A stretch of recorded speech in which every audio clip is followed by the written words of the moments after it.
So as we have successfully installed Oracle Express 11G to our systems, now let's see how can we start implementing the basic operations like getting connected with the Oracle environment, and how can we start working on it.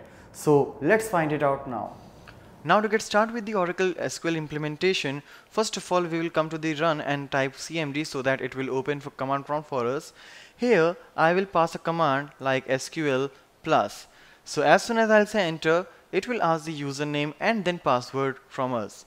So by the time we install the Oracle database, we noticed like it was asking the username and password for the couple of users, that is sys and system.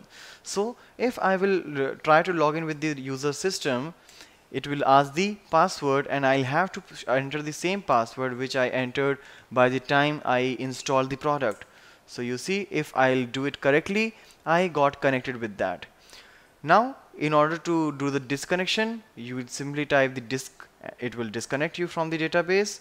And now again, if you want to connect it with the sys user, so you can simply like con, that is connect sys as sys dba.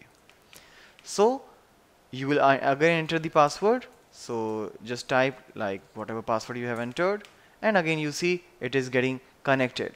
If you will use the system username, you will not have to ask as sysdba, but if you will try to connect as sys, you will have to enter as sysdba.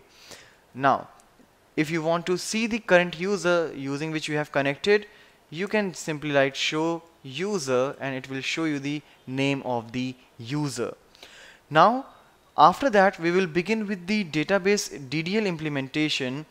For that we should have the admin rights. So sys and system both are the admin users, and we will be good enough to start with the DDL statements by these users.